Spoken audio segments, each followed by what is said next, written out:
It was the morning of my 62nd birthday, a quiet Thursday in late April when I found it. A small folded piece of paper slipped through the crack of the living room window, lying on the hardwood floor like it had always belonged there. No envelope, no stamp, just my name, Evelyn, scrawled across the front in a handwriting I hadn't seen in over 2 decades. My breath caught in my throat. I stood frozen in my slippers, the kettle humming softly in the kitchen behind me, and stared at those letters, each one a ghost from a life I thought I'd buried. I didn't want to touch it. Not at first. Something about the way the ink curled. The familiar slant of the D made my stomach twist. It was Daniel's handwriting, my husband gone since 2003. I could still picture his notes tucked into my apron pocket back when I worked at the bakery. "Don't work too hard, Evie. Save me a scone," always signed with a little smiley face. I hadn't seen that handwriting since the day he vanished, and now here it was, staring up at me. My hands shook as I picked it up, the paper crinkling under my fingers. I unfolded it slowly like it might bite. Inside, just one line. "Evelyn, I'm still here. Check the attic." The words hit me like a cold wind. I dropped the note, watching it flutter to the floor. My heart pounded so loud I could hear it in my ears. Daniel, my Daniel, who left his car by the cliffs with his wallet, his keys, and that old plaid handkerchief he always carried. The police said he'd likely jumped into the sea. The currents were strong, they told me. Sometimes the bodies don't come back.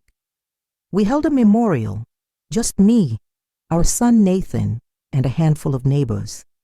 An empty urn, a few casseroles, and a silence that never left. For 22 years, I'd carried that silence. I'd grieved him, cursed him, forgiven him, and grieved again. I'd built a life around his absence, a small one, but mine. And now this. I picked up the note again, turning it over, searching for anything. A date, a smudge, a clue. Nothing. Just those words, written in a hand only Daniel could have. I walked to the window, peered out at the quiet street. The cherry blossoms were shedding their petals, and a neighbor's dog barked in the distance. No one was there. No one who could have left this. I turned and faced the hallway, where the narrow staircase led to the attic. That attic had been untouched for years. I'd avoided it, told myself it was just old boxes, moth-eaten curtains, and memories I didn't need. But now, those words burned in my mind. Check the attic. Was it a joke? A ghost? Or something worse? My hand tightened around the note. I didn't want to go up there. Not alone. Not with my heart racing like this. But deep down, beneath the fear, there was a flicker of something else. Not hope exactly. It was sharper, heavier, like a stone I'd carried too long and was finally ready to set down. I stood there in the hallway, the note still crumpled in my hand, staring up at the attic door. Its chipped white paint and rusty knob seemed to dare me to move closer. But I wasn't ready. Not yet. Instead, I turned away, walked back to the kitchen, and set the kettle on again. The familiar hiss of boiling water grounded me, pulled me, back to the present. I needed to think, to remember who I was before that note slipped into my life and turned everything upside down. My name is Evelyn Harper, and at 62, I'm not sure I'm the woman I used to be. My hair's gone silver now, always tied back in a loose bun, and I wear the same cardigans I've had for years, soft and faded from too many washes. I used to be a baker, the kind who'd spend hours at Daisy's Pastries, kneading dough for cinnamon rolls and piping roses onto wedding cakes. The smell of vanilla and brown sugar still feels like home to me. These days, I live alone in our old house on the edge of a small Oregon town, where the pines whisper at night and the neighbors wave but don't linger. It's a quiet life, one I've pieced together since Daniel left or vanished or whatever it was he did all those years, I go back in 2002, life was different. I was 39, married to Daniel Harper for nearly 2 decades. He was a construction engineer, the kind of man who could build a bridge and then tell you a bad joke about concrete while folding his handkerchief into a perfect square. At 40, he was handsome in a practical way, broad shoulders, calloused hands, and eyes that crinkled when he laughed. We had a son, Nathan, who was 13 then, all gangly limbs and dreams of becoming a marine biologist. Our house was modest, with creaky floors and a front porch where we'd sit on summer evenings sipping iced tea while Daniel sketched blueprints and I flipped through recipe books. Our life wasn't perfect, but it was ours. Mornings started with me brewing coffee, always leaving the last bit for Daniel because he liked it strong. He'd sit at the kitchen table, reading the local paper, circling typos with a pen he kept in his shirt pocket. I'd pack his lunch, a turkey sandwich, a pear, and a molasses cookie I knew he'd share with a coworker. Evenings were for routine. Saturday nights, we'd order takeout from the Chinese place downtown, Daniel insisting on extra egg rolls, while I stole his dumplings. We'd watch old movies, usually something with Cary Grant, and I'd tease him for mouthing the lines. Sundays, we'd drive to the farmer's market, Daniel carrying the bags, even when I said I could manage. We'd talk about nothing important, the weather, Nathan's science fair project, whether the roses needed pruning. It felt safe, like a quilt you'd wrap around yourself on a chilly night. But looking back, I see the threads that were already fraying. It started small, so small I barely noticed. Daniel began staying late at work, saying he had to double-check blueprints or meet with a client.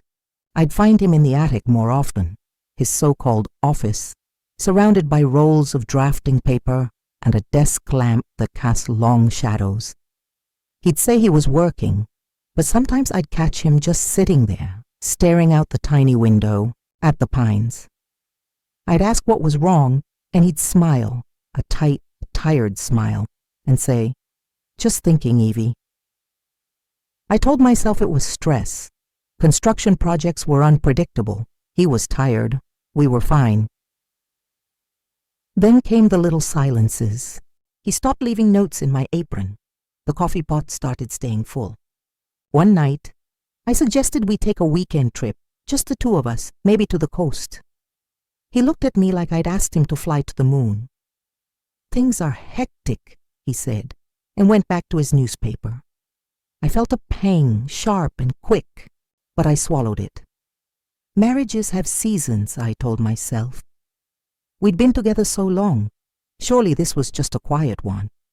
I tried to fill the gaps. I'd bake his favorite lemon pound cake, leave it on the counter with a little note of my own. He'd eat it, but the note stayed untouched. I'd ask about his day, and he'd answer in fragments. Fine. Or busy. Nathan noticed, too. Once he asked why Dad was always upstairs. I didn't have an answer, so I ruffled his hair and said, "He's just got a lot on his mind." But the truth was, I didn't know, and that not knowing started to feel like a weight I carried alone.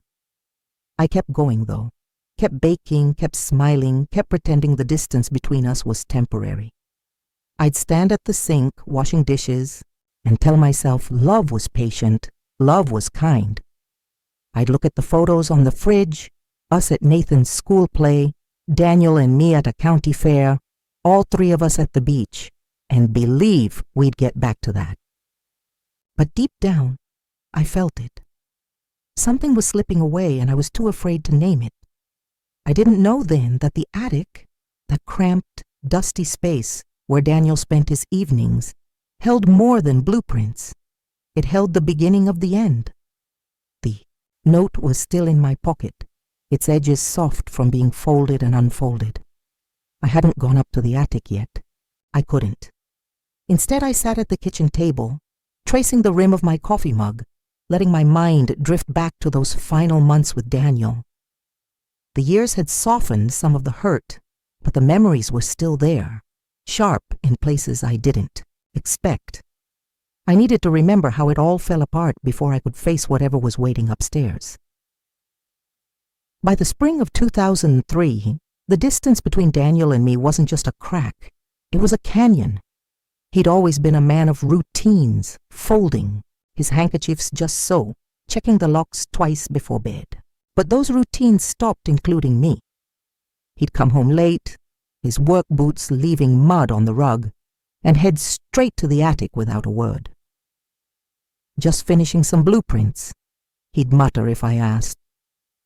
But the attic door would stay, shut for hours, and I'd hear nothing but the creak of the floorboards or the occasional rustle of papers. I'd call up sometimes, asking if he wanted dinner. Half the time, he didn't answer. I'd stand at the bottom of the stairs feeling like a stranger in my own home, wondering when my husband had become a ghost. He stopped talking about his day, stopped asking about mine. I'd try to spark something, anything. I'd tell him about a new recipe I'd tried at the bakery, or how Nathan had won a ribbon at the science fair. He'd nod, maybe mumble, "That's nice," but his eyes were somewhere else. He'd check his phone more often, tilting the screen away when I walked by. Once I asked if everything was okay at work. He snapped, "It's fine, Evelyn. I just need space." Space. That word cut deeper than I let on. I gave him space, more than he needed until it felt like I was the one disappearing. Then came the night that broke something in me. It was our 25th wedding anniversary, June 10th, 2003. I'd planned it for months, reserved a table at the little Italian place in town where we'd gone on our first date. I wore a navy dress, one Daniel used to say made my eyes look like the ocean, and even curled my hair, something I hadn't done in years. Nathan, 13 and all elbows and knees, helped me set the table with candles.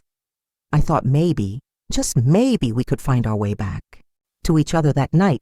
Daniel wasn't home when I got ready. I figured he was picking up a card, maybe flowers.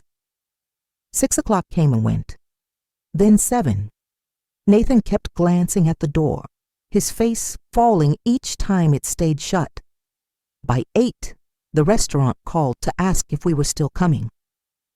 I tried Daniel's phone, straight to voicemail. I sat on the couch, still in my dress, Nathan next to me, pretending to read his marine biology book. "He'll be here, Mom," he said, but his voice wobbled. I smiled for him, but inside I was unraveling. He walked in at 9:30, looking startled to see us waiting.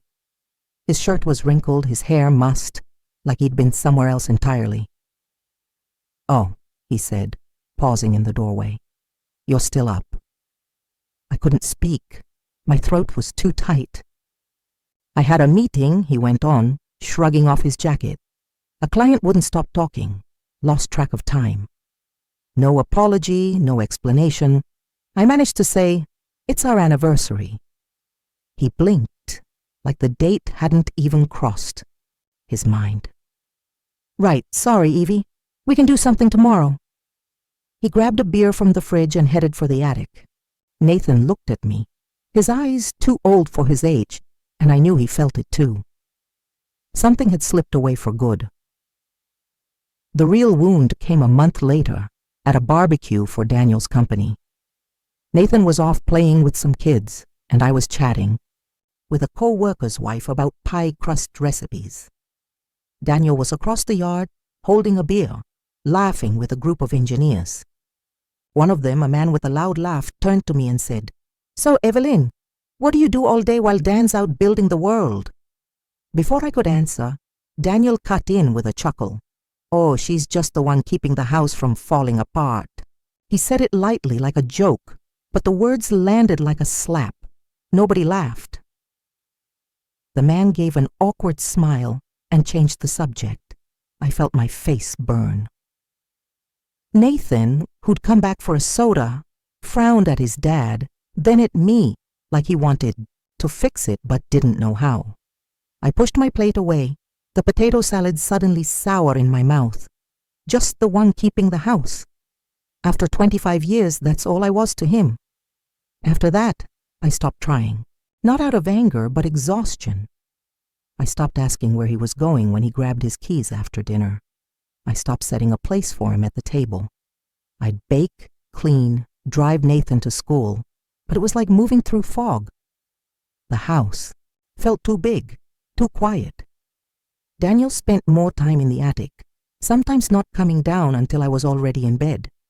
I'd lie there, listening to the hum of the ceiling fan, wondering when I'd become invisible.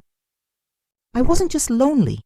I was fading piece by piece, and I didn't know how to stop it. Then came the day he left for good. It was a Saturday in August, sticky and hot. Daniel said he was running to the hardware store for paint to fix the fence. "Be back in an hour," he said, grabbing his keys. I was rolling dough for biscuits, flour on my apron, and barely looked up. "Okay," I said. The door clicked shut. I finished the biscuits, wiped the counter, waited for the sound of his car. It never came. By evening, I was worried. By midnight, I was frantic. I called his phone, left voicemails that went unanswered. The next morning, I called the police. 2 days later, they found his car parked near a cliff overlooking the Pacific. His wallet in the glove box, keys in the ignition, that plaid handkerchief folded neatly on the seat. No note, no footprints, nothing. "It looks like he might have—" The officer didn't finish, but I knew. They said the cliffs were steep, the currents brutal. Sometimes, they told me, the sea doesn't give back what it takes. We held a memorial a month later. Nathan clung to my hand, his face pale under his too big suit. Neighbors brought lasagna and sympathy, but their words blurred together. I stood by a framed photo of Daniel, one from a camping trip, his grin wide and untroubled. I shook hands, nodded, said thank you. But inside I was hollow, not angry, not broken, just empty, like the urn on the table.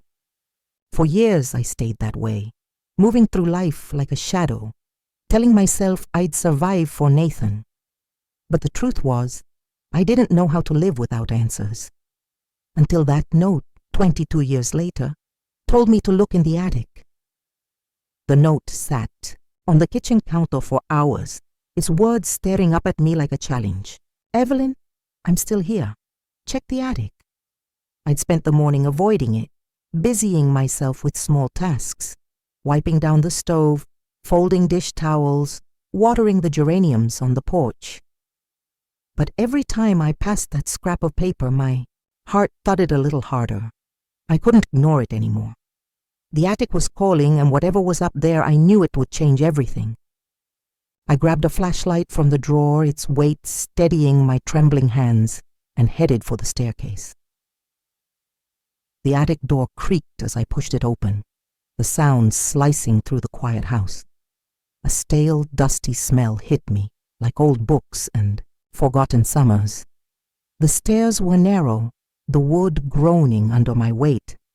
I flicked the light switch, but the bulb was long dead, so I relied on the flashlight's thin beam. It swept across cobwebs, stacks of cardboard boxes labeled Christmas and Nathan's old toys, and an old rocking chair draped in a faded sheet. I hadn't been up here in years, not since Daniel used to call this his office. It felt like stepping into a tomb, one I'd sealed shut to keep the pain at bay. I stood at the top of the stairs, my breath shallow, scanning the room. Where was I supposed to look? The note hadn't said. I moved slowly, the floorboards creaking, my flashlight catching glints of dust in the air. I checked the boxes first, lifting lids to find ornaments, photo albums, and Nathan's kindergarten. Drawings. Nothing unusual. But then, in the far corner near the small, grimy window, I saw it. A section of the wall that didn't quite match. The paneling was too smooth, too clean, like it had been touched more recently than the rest. My pulse quickened. I knelt down, running my fingers along the wood until I felt a faint seam, a crack so thin I'd never have noticed it otherwise. I pressed against the panel, and it gave way with a soft click. A hidden compartment no bigger than a closet door. My hands shook as I pulled it open, the hinges squeaking. Inside was a suitcase, black and scuffed, half buried under a pile of old blankets. It was heavy, heavier than it looked, and I dragged it out onto the floor, my knees aching against the cold wood. I hesitated, the flashlight trembling in my grip. Whatever was inside, I wasn't sure I was ready to see it, but I'd come this far. I unzipped the suitcase, and the world I'd known for 22 years cracked open.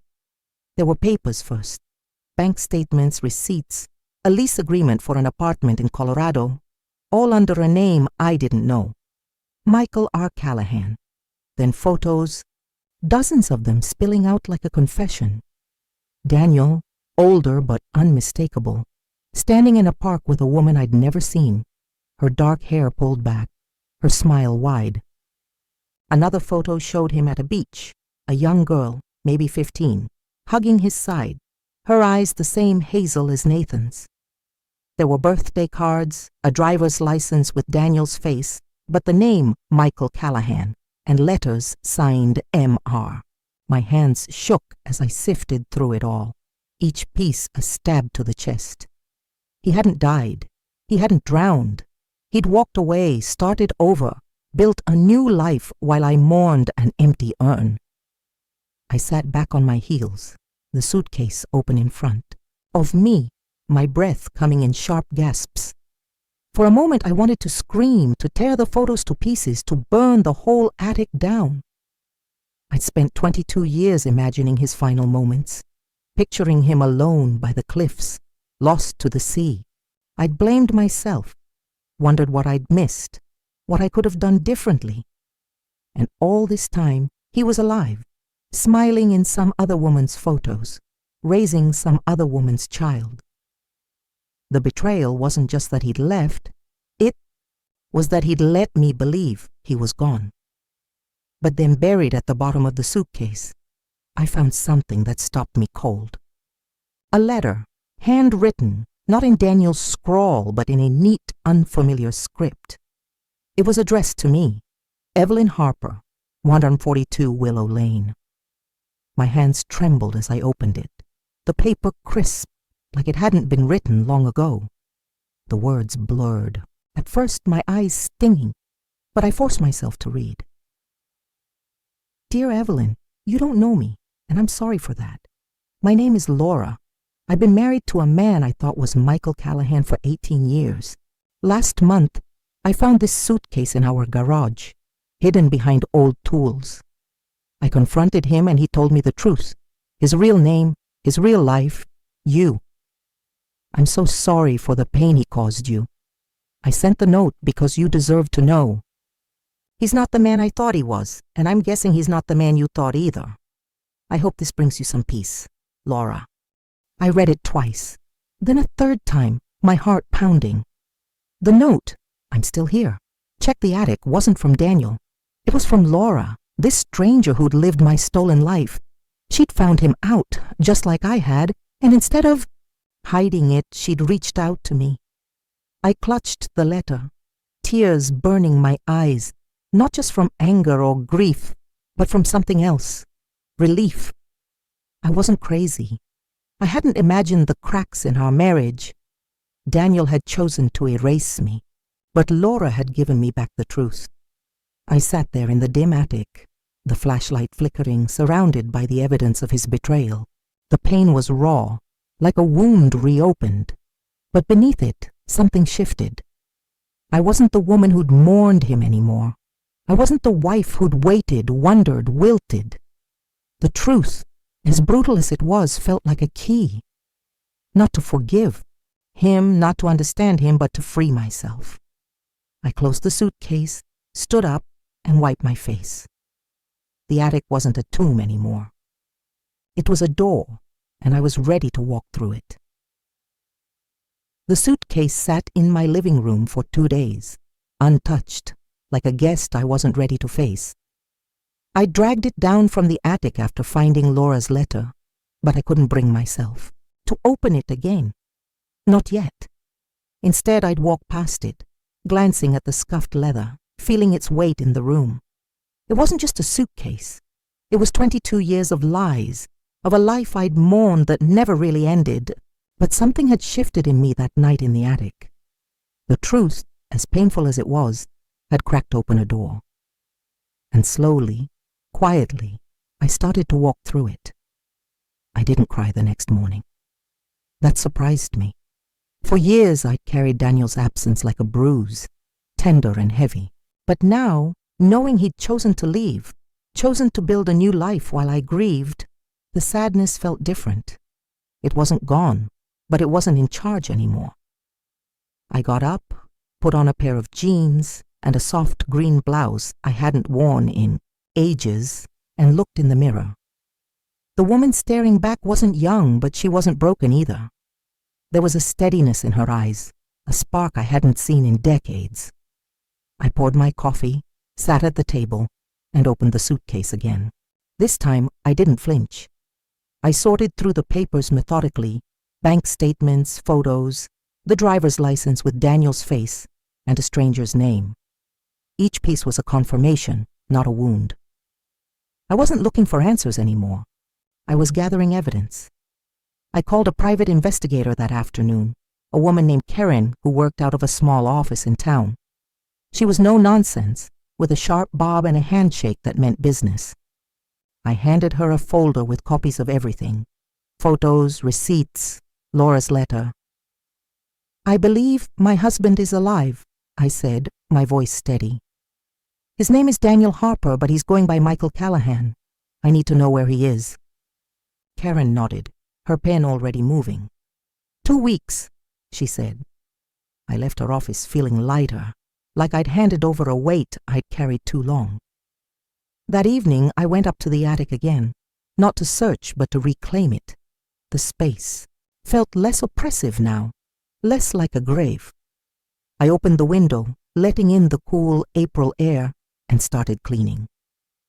I swept out the dust, sorted boxes, donated old clothes to the church. I found a few of Daniel's things, graph paper with half-drawn blueprints, a chipped mug he used to keep on his desk. I packed them away without hesitation. The attic wasn't his anymore. By the end of the week, I turned the corner by the window into a small baking nook. A wooden table, a second-hand mixer, and a shelf for my recipe books. I baked my first batch of scones there, the smell of butter and currants filling the air. It wasn't just a room now, it was mine. I started writing, too. Not letters to Daniel, but to myself. I bought a notebook from the corner store and filled it with thoughts I'd never said aloud. I waited for you. I blamed myself. I'm done shrinking to fit your absence. Some nights, I'd write for hours, the pen moving faster than my tears. Other nights, I'd just sit with a single sentence. I am enough. It felt like a promise. One I was finally learning to keep. I reached out to Laura a few days later. I found an email address on one of the documents in the suitcase and wrote a short message. "Thank you for the note. I'm sorry for what he did. To you too. If you ever want to talk, I'm here."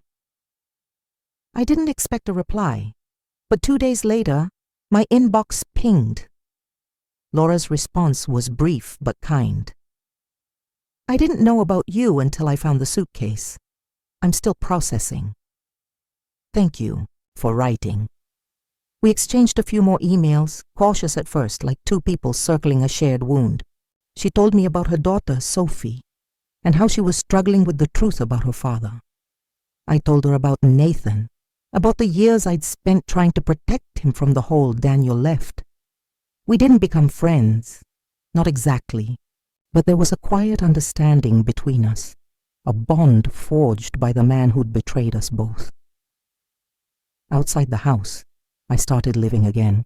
I joined the local gardening club, something I'd always meant to do but never had the energy for. I planted lavender and rosemary in the front yard, their scent greeting me every time I came home. I waved to the neighbors, even stopped to chat with Mrs. Larson about her peonies. I started baking for the kids down the street, leaving baskets of muffins on their porch. One afternoon, a little girl named Mia drew me a picture of a cupcake with my name on it. I taped it to the fridge, right over the spot where Daniel's old photos used to be. Nathan noticed the change during one of our Sunday calls. "You sound different, Mom," he said, his voice warm but curious. "Happier, maybe?" I smiled, stirring my tea. "Maybe I am."